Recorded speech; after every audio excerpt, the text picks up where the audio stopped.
Storytelling is culturally important, as it has always been, because it is the voice of a people.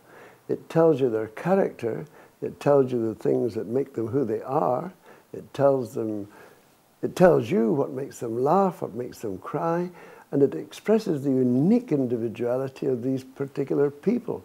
So stories really are a way exactly into the people. I have a kind of saying that says, by their stories shall you know them. And it's the same with human beings. It's not by their beliefs, it's not by whatever religion they are, it's what they do, and that is what they are. So the stories, as our old friend Duncan Williamson, a traveller, tinker, would say, stories was our education.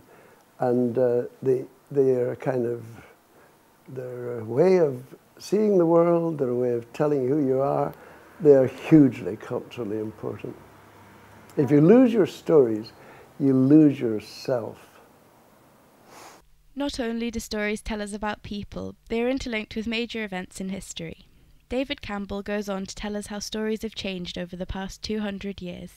They changed to the degree that for a while they kind of went underground in the way that successive things, for instance, if we talk about our own country, or the Brothers Grimm, in both of these places, the eruption of wars was a hugely corrosive force in the way that when along came the First World War, you know, the islands and highlands were depleted of people, and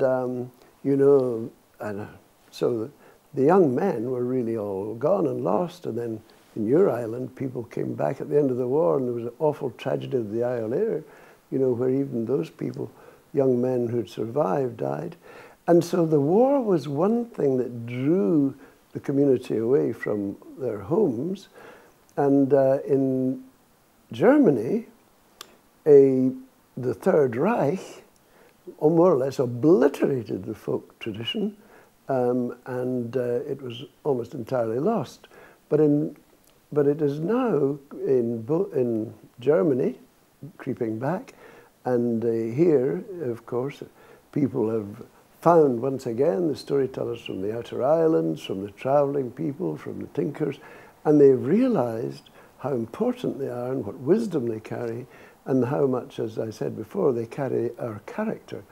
And so they also carry the feeling of a sense of community, because they're ordinary and people are just talking person to person, and they're not to do with fame or glory or riches.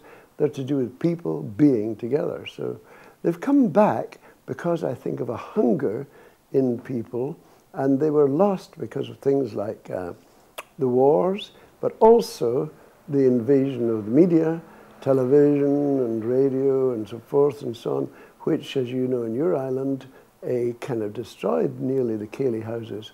But on the other hand, you know, they are kind of, as the Edinburgh Storytelling Festival shows, returning, and you now get an influx of people from all over Europe, and Scotland's been very important in helping even the country of the Grimm's brothers to recover their stories. And so we are a kind of little amazing acorn in this country.